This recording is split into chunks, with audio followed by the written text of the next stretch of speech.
Tuesday! I hope you're having a wonderful day. For those that see sunlight in the sky, I hope you are taking it all in and enjoying every single second. I see it outside my window and I'm just like, I cannot wait to go for a walk after this live, but of course. I'm so excited for today's guest. She is a genre fluid artist. We actually recently reconnected at an event, and we'll get more into that later, but yeah, this conversation is going to be really great because she is a mother pursuing art with her man, with her fiance, and she's so well established, and I'm just like, I'm really so excited for you guys to tune into this conversation here. All of the things. We're talking about sustainability in music. We are talking about Miss Tina Davis, the freaking legend, and we'll be talking about, obviously, SABRE's journey in the music industry. So tune in, enjoy this conversation. Let's enjoy this jam in the background. It's called Purple Cobra as we welcome SABRE.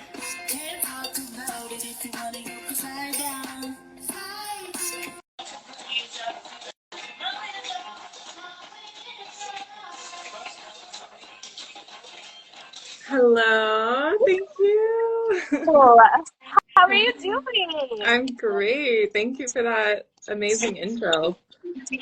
Yes, girl, I try to do my best, but we'll be able to like get into more of your career and everything throughout this conversation, of course. I appreciate it. But yeah, thank you for joining me. We recently reconnected at Girls Connected, a conversation with Tina Davis. That was everything. Okay, so for those that don't know, Tina Davis, she is the president of Empire, which is a record label. I think they have 7 locations across the world, from what I recall. And then she was also Chris Brown's former manager. Mm-hmm. So we were able to get some insight from a beast in the music industry. She's recently recognized as one of the major women in music by Billboard. So yeah, we were able to like sit in on a conversation hosted by Girls Connected to kind of just like hear her insight about navigating the music industry, being a manager, being an A&R, and then obviously being the president of Empire. What were some of your takeaways from that conversation, but also like how was that conversation for you? Yeah, she obviously was just giving us everything we needed to know, like all the inspiration. My takeaway was just like her resilience, I think, in the industry. Her ability to connect with people on a professional level while still, you know, being feminine and being present. And yeah, I grew up with Chris Brown. I feel like if you didn't listen to Chris Brown, you're not a millennial. Or, you know, like he's just impacted the culture so much. So to really just see the engine behind why that is, and why his brand has longevity, I really found value in everything she said. So I was taking lots of notes. I know you were too. Honestly, no. And I think it was so interesting too. Like, I remember the point where during the conversation, she was like, yeah, people called me and they were like, are you like Chris Brown's manager? Like the girl behind Chris Brown or whatever. And she's like, no, I'm Tina Davis, not Chris Brown, Tina Davis. No, for sure. She's like, she's really held her own. Yeah. It was really refreshing, and I think you did a really good. You hit it on the like you did a really good job talking about the feminine part, because I feel like sometimes in the industry you get so carried away with the workload that sometimes your femininity aspects kind of get like left behind because you just have to become something else. But she was like really reminding us, like, depending on who you want to be and what type of girl you are, the decisions and the factors that you have to consider when pursuing A&R or just the music industry in general. So that was like really refreshing to hear. I agree. Yeah. She gave us so much. She for gave me, us, like, one of strategy. She gave us like, you know, pretty much where the music industry's at. She kind of broke it all down. So I feel really grateful to just be a part of that. Seriously.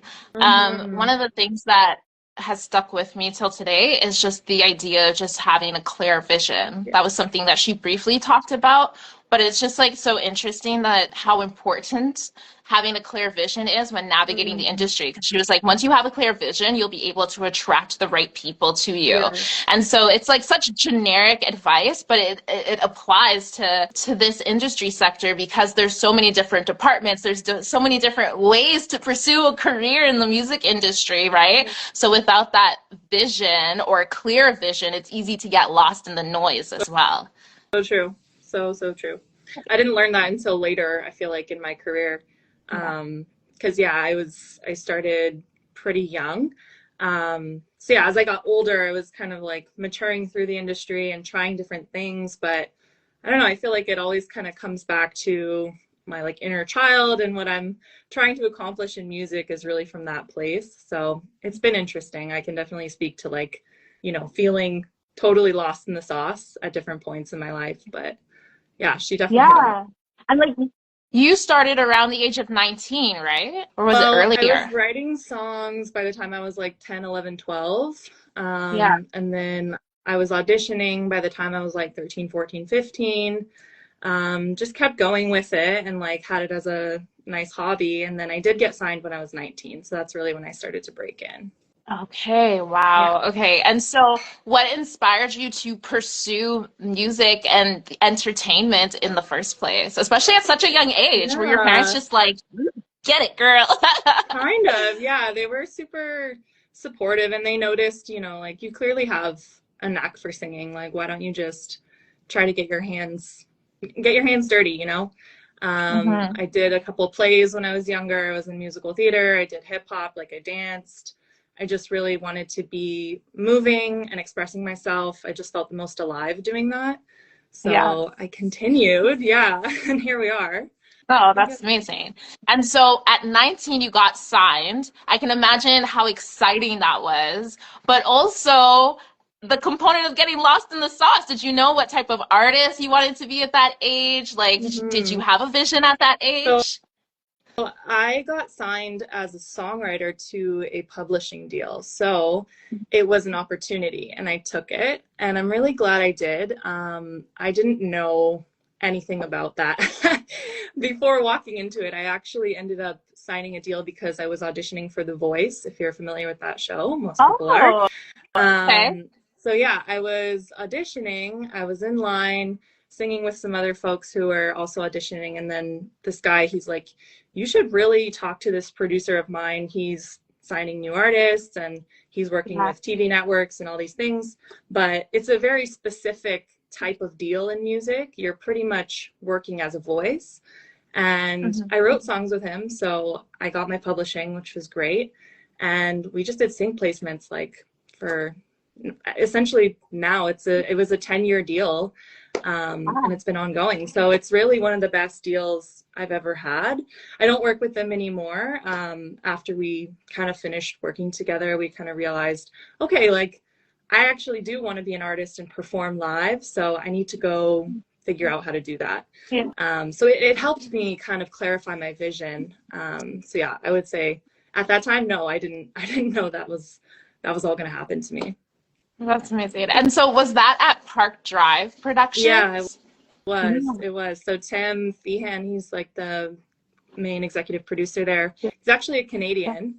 Yeah, that's what I And was then yeah, he made gonna say. him. I was like, he's Juno winner. Yeah. He is like, honestly, if you like a little bit of music history, I have his vinyl if you want to borrow it. But he's incredible. He's such a powerhouse songwriter, and he was very like glam rock 80s kind of style, but he has this sort of Mhm. R&B voice and R&B influence. So we had a lot Mhm. of crossover, just with our styles, and he really mentored me. He was kind of one of the first to just help me with my voice, and push me. Like he really pushed me, just to a place where I was like completely out of my comfort zone, with range and stuff. So it was good.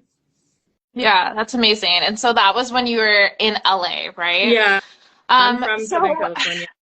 California, yeah. That's where I'm from. And Yeah. so like during that time when you were songwriting and like producing all of these demos, Mhm. was it easy or like how would you describe that experience developing your pen at the age of 19, not necessarily knowing exactly what you walked into, but then ended up like establishing yourself as a songwriter with a decent pen? Yeah.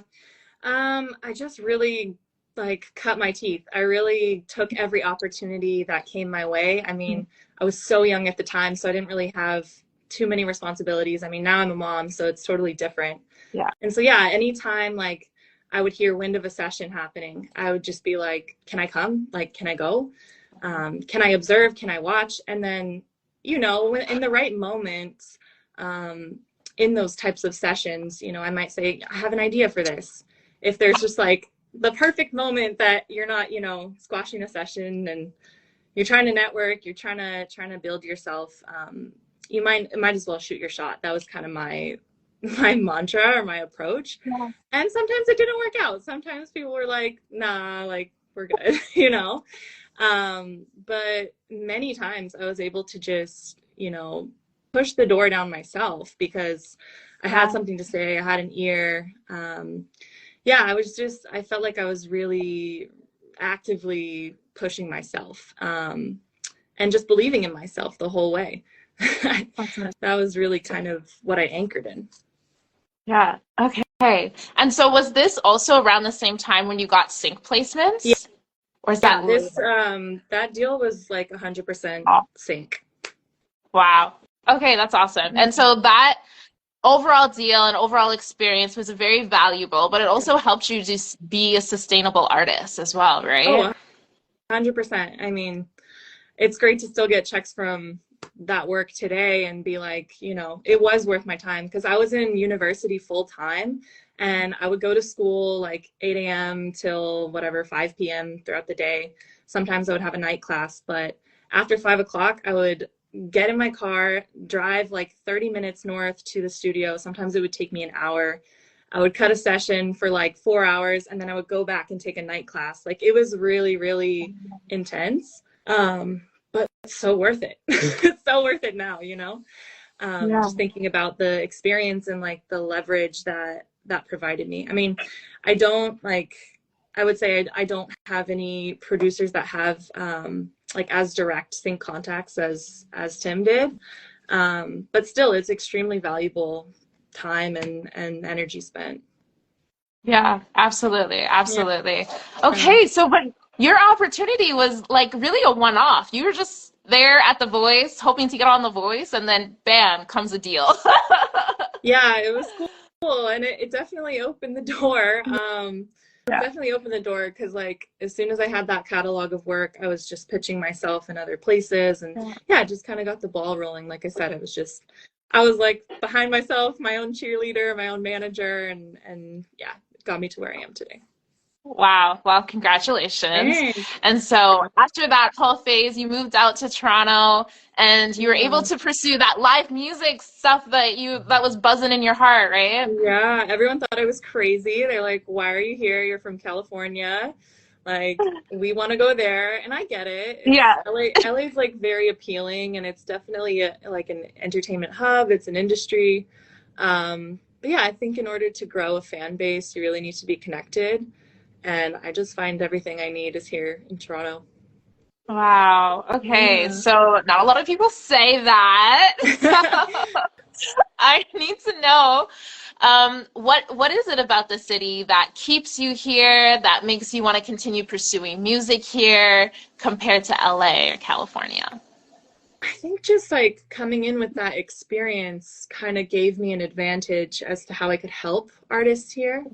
And yeah, I feel like I'm more of a mentor. I'm definitely an investor in Canadian artists now because yeah, I can speak to stepping out of your comfort zone, taking chances, trying something new. And I always encourage artists from Toronto to go to LA. Like if that's your dream and if that's what you want, it's there for you. But yeah, like clear vision is, I think, such a great theme for this conversation because yeah, you can do a million things in LA. You'll become an actor one day. You'll drive Uber to make it all happen, like whatever. But you really have to stay focused. And yeah, when I'm here in Toronto, I just find that I'm right here with everyone in the industry, having one-on-one conversations. And yeah, there's definitely like a community spirit in the music industry. I'm trying to like build more connections with women in the industry. That's like a huge passion of mine. So yeah, there's a lot to say to that if I answered it. Yeah. Okay, so it's mostly community then. That's, yeah, I feel like a huge why, a huge purpose for me, because I realized like maybe 5, 6 years ago that doing it alone was really, really hard. Yeah.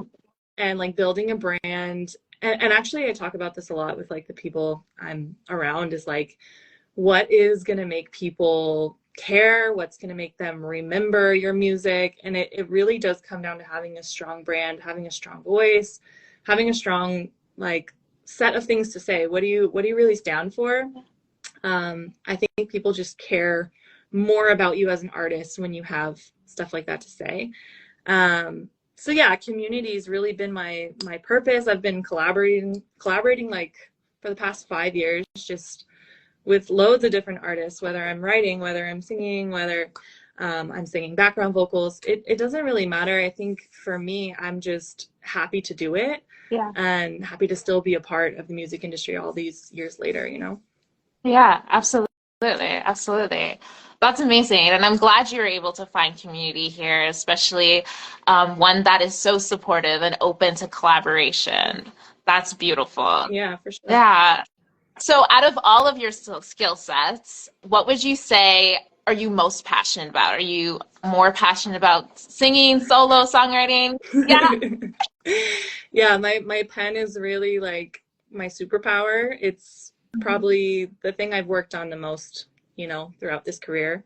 And it's the thing I feel most confident approaching other artists about, being like, hey, like, I'm like an A&R myself, I think, deep down, or like a DJ from the past, in a past Yeah. life. But I really just love finding artists before they break. Yeah. And because I'm a songwriter, I really like helping them come up. I don't know if that's, exactly how it goes down, but just that era of collaboration, being like, hey, I really love what you stand for.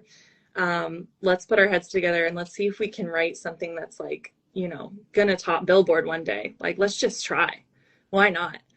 So yeah, it's like a mix of having really good interpersonal skills, definitely being a strong writer. I mean, I went to school for writing, so yeah, I'm using it. I'm working in my field. I love it. I love it Yeah. so much. Okay, so based on your perspective, then, what makes a great song? Oh, good question.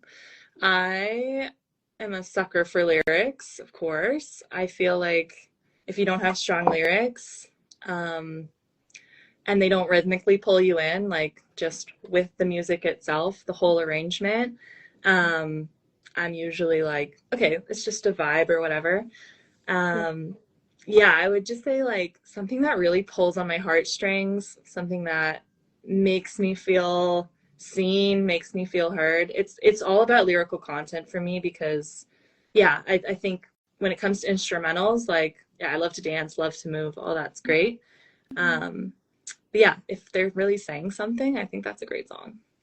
Okay, that's amazing. I love that answer too because you've been able to explore so many different genres, Mhm. but you do it so Thank well throughout your music as you. well. Oh my God, Yeah, thanks. I was like, man, if I had $1 for every time someone was like, you need to pick a lane, you need to yay. pick a lane, like, I would have, trust me. But I like too much music, and I find that, yeah, collaboration really kind of opened the door to genres I loved, but I'd maybe never written in. And so, yeah, I'm always bringing myself to the table, whether I'm singing like reggae or I'm singing R&B. But yeah, just like paying respect to the music is an opportunity for me to learn as well, like what else and how else music can be better. Yeah, absolutely. Absolutely. Okay, I'm also curious to get your opinion on samples though, because embedded in some of Mm. your music, you do include samples. So, Mhm. as a songwriter, what's your opinion about sample usage? I think it's great. I think if it's done, like tastefully, and it adds to your music and it doesn't take away, or it's not like, competing for the main hook or anything like that, I'm okay with it. I would say, well, my album that I'm rolling out right now, we didn't use like hardly any samples, which was Yeah. kind of our choice and our challenge. But yeah, I mean, I've worked with producers that are just like purely sample based, and it just shows me how some like little spark of inspiration can open you up into a whole another world. So yeah, I use it as like a learning tool as well. Nice. Nice. Okay. And so you Yeah. said this upcoming project, you haven't used any samples. Yeah, no, I don't think we used hardly any. My fiance produced it, so that was really intimate process, you know, like we live together, we have a child together, we're Yeah. making music together, like it's nonstop. So yeah, just like how that all came about was really just like every day, another day of our life. What song are we gonna make on April 1st, 2024? We're gonna just like, you know, kind of put this day in a little time capsule. So it's been Oh, I fun. love that. So you guys are just like around the house or whatever, and then something comes to mind, and then you're like, let's take it to the studio or something. Yeah, Is that how it no, goes? we built a full studio in our apartment in Toronto during the pandemic, and everything Yeah. is totally accessible here. I have a small space in our room, like even to record just myself. We call it Studio B. So there's really no excuse. Like we rent it out as well as like a small rehearsal space. So it's Yeah. pretty fun. It's a lot of work, but yeah, we've done it all in-house, which we're really happy about. And so what is that dynamic like producing an album with your fiance, but also collaborating with your fiance so consistently? It's cool. He's like an extremely talented musician, world-class saxophonist. He's toured, he's performed with legends, He's won and Junos. yeah, he's a Juno winner as well.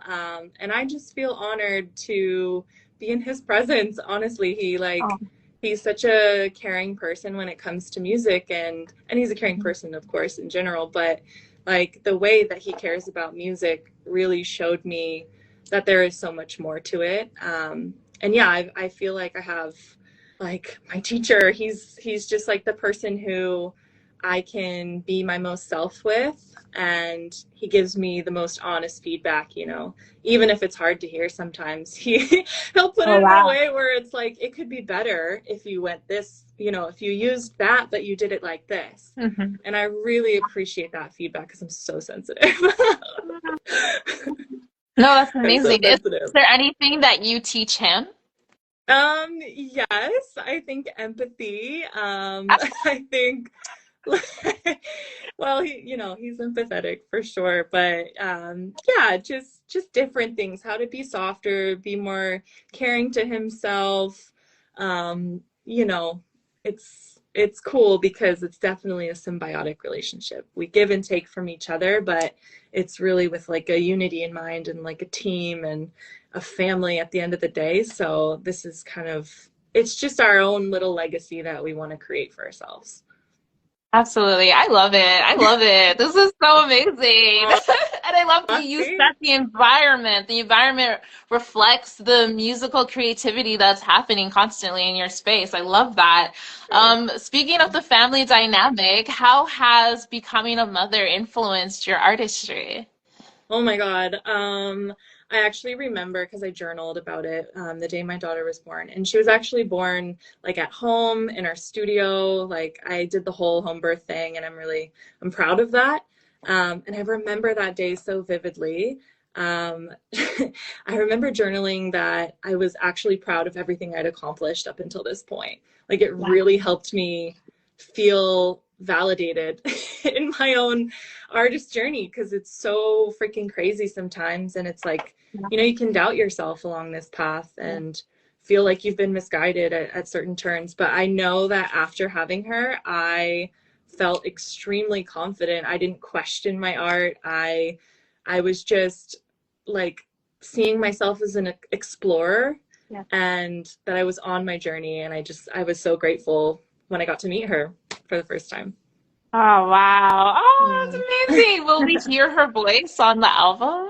She has, yeah, she's really the one that we sampled, if anything, you know, because we didn't like, limit the studio sessions during the production of this album to be like, you know, super sterile sound environments. It was kind of just like, you know, if a plate crashes or if a door swings, like whatever, we're not gonna be too precious about it. And Yeah. I feel like that inspiration comes from like Stevie Wonder, for example. You know, you can hear his daughter in some of his records, and yeah, just like those moments are so touching. You know, she's only going to be this little for so long, so it's been nice. Yeah. Yeah, and you're able to mark this part of her life and this part in your family's story with the album, essentially. That's so 100%. cool. Yeah, it's totally dedicated to her, and yeah, we just can't wait to go again, you know, chapter 2. But yeah, she's definitely a huge inspiration to us. Ah, that's amazing. Oh my gosh, that's so touching. Okay, so you mentioned that you were journaling. Yeah. Have you found that you've been able to kind of like manifest aspects of your career as through journaling, or has there ever been any other correlations between your life and like what you were journaling? Well, I think in general, I'm a master manifester. I Okay. have a very strong intuition and a strong like power of future self, if that makes sense. Okay. Yeah, and I don't always, I would say I don't always do it like consciously. I think sometimes I'm just in the flow with my thoughts and then they appear like, you know, a month later or what have you, in the physical realm. So that's pretty cool. And that's definitely a practice, but I've been journaling since I was like, you know, 12, 13 years old when I started writing songs. And I would say I more so manifest my songs through my journals. And I'll give you an example. Yeah, no, I like teach this strategy as well to other artists, but I do the Julia Cameron method where I do like morning pages. So I'll do like 1 to 3 pages of stream of consciousness. I don't know if you've heard of this, but it's pretty popular. I just write pretty much free write whatever's on my mind. It could be super boring, could be super dense, whatever it is. And then I'll go back like, you know, a week, a month later if I need inspiration. And I pretty much think in lyrics. Like, yeah, I realize so often that my subconscious is really speaking from my heart and like what I'm feeling about what I want to create. So I underline phrases that are just like natural lyrics. And then I feel like that's really kind of how I got my style. And a lot of people are like, wow, you know, they've told me your lyrics are speaking to me in this way, or they seem super real. And I'm like, well, yeah, it literally came from my journal in this way. So I definitely manifest my songs. Wow. Okay, you just gave away your sauce, but I don't even think that I love anyone it. can duplicate that. No, I teach it and I don't gatekeep it because I think it's so personal to you, and it really is a practice. Like getting up and journaling every day, or you know, it doesn't even have to be in the morning, but at least like once a day. It's not easy. It's something that you have to commit to and build as a habit. But once you're there, you're in the flow, and then, you know, it doesn't have to be songs. Even if you write books or you write poems or whatever it may be, I think it's just a really good place to start. Okay, I'll give it a try. Give it That's a try. really You can get some like IG captions even. It can be anything, but yeah, I think when you pour from the heart, like it's really the most pure form. Okay, I love that. I love that so much. Okay. I'm glad. Yeah, so you mentioned that you teach that, and I know there are some other community things that you do and activities. Do you mind just speaking about that? Of course. I'll tell you about the one I'm super excited about right now because we're going into our 3rd installment, but myself and another amazing, beautiful singer named Marley Unknown, who you should definitely have on the show. She's I wonderful. know her. Okay, Yeah, good. she's Good. amazing. Yeah, she's so cool. Yeah, we just connected and we realized that my community, like my circle of friends, the people I'm close to in music, really wanted more of a place for women to commune, and just jam and like, you know, network and have the opportunity to like share ourselves. And then she said the same thing. She's like, this is like literally what all my friends are asking for. So we've put our forces together and yeah, we created a platform called Pretty Girls Sing. And it's going really well. We're so excited about it. Hi, Trinity. Mommy. Yes? I wanted the fish.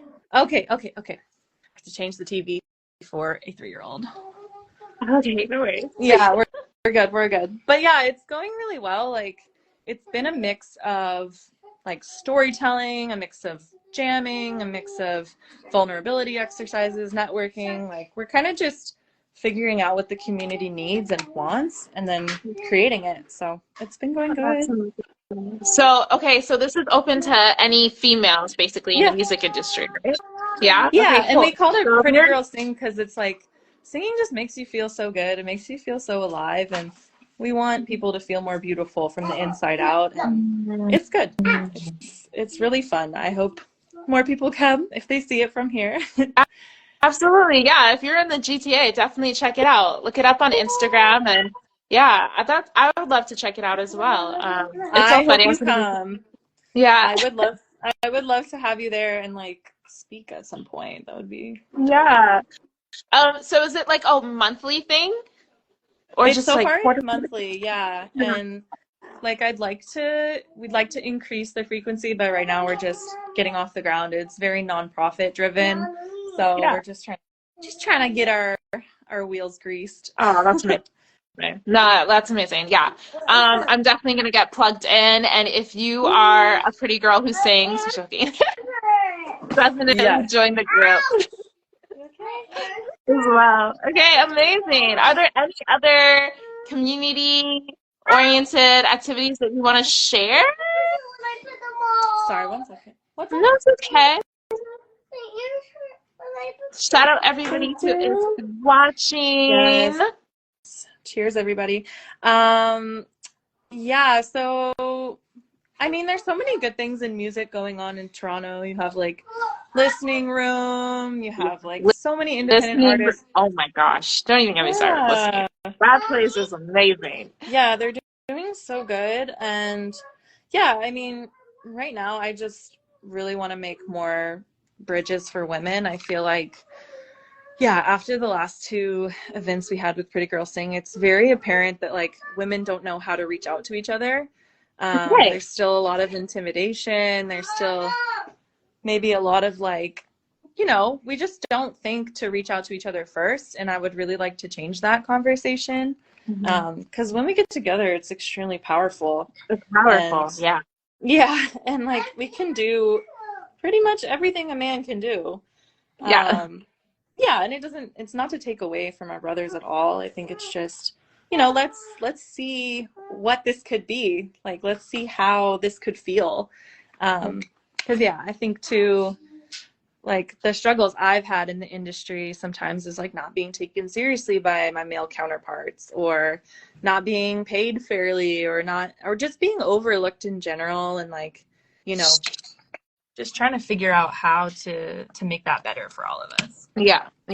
Yeah. And by uniting and starting the conversation, it was a great place to start. And then obviously diving into everybody's resources and like circles and stuff to see. Yeah, goals. You Right? know? Like, goals definitely have to be aligned. That's another thing I've learned is like you can collaborate all day and it will be a good use of your time. But if you're not aligned, nothing will really happen. You know what I mean? Yeah. Nothing will Absolutely. really come of it. And it's okay to create memories too. It's okay to just vibe. But Yeah. vibes don't pay the bills. Yeah. Absolutely.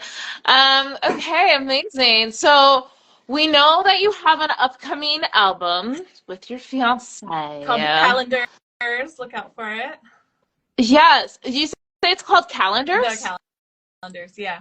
That's our The calendar. Okay, I like it. I like it. Amazing. Is there anything else we should know about the album?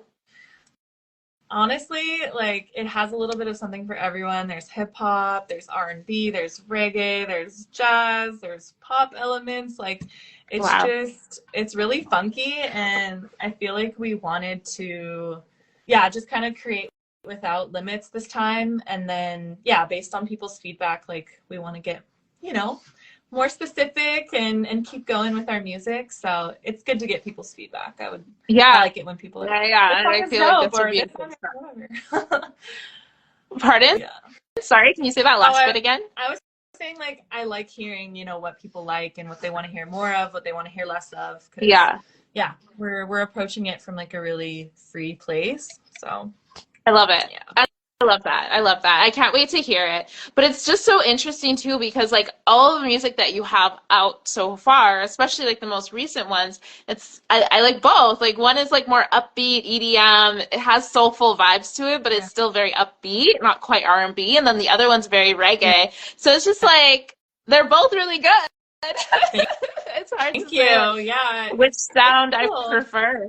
I feel like it's a lot of it is a reflection of like where we're physically at, because we made a lot of this album in Barbados, and obviously I'm just getting steeped in the culture and like finding more to the music that I haven't been deeply exposed to.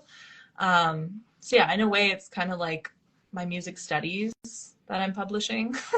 Yeah. And my music just like what I'm inspired by and what I want to pay homage to, because I've always loved reggae, and that's always been like the music of the people of my back, you know, of the backdrop. I think it's always such a good vibe, and then learning why and where that comes from is also equally important. So Yeah, absolutely. Absolutely. Awesome. Well, we cannot wait, or let me speak for myself. I cannot wait to hear this genre fluid album. I think it's going to be amazing. So yeah, I'll definitely be on the lookout. Do you have a time frame of when you want that to be out? It should all be out by September. Like the first 2 singles are out, Knife and Bottle and Purple Cobra. So yeah, those are definitely catching a wave of their own. And then yeah, we're just gonna keep going with the singles, and then y'all will have the album. So if you guys aren't already following SABRE on your favorite streaming platform, but specifically Spotify, because there's a follow button there, definitely do it. Yeah. Do it so you don't miss the release. Thanks. Cool. Oh, and my name is SABRE, for anybody who needs to know. Come and follow me. Come and join me in my little universe, my crazy cat. Okay, so yeah, my apologies for mispronouncing your name as well. Baby. No, it's okay. One sec, baby. 1 second. So I appreciate you for joining the live. Thank you so much for sharing your story with us, and I cannot wait to hear your album. Thank you so much for having me. Thanks everybody for sticking on. Yeah, go follow Behind the Music, because this is a dope platform. Yeah. You're doing great work. Thank you. That's today's episode. Thank you so much for joining us. Don't forget to rate, comment, and subscribe for more conversations with artists in Canada.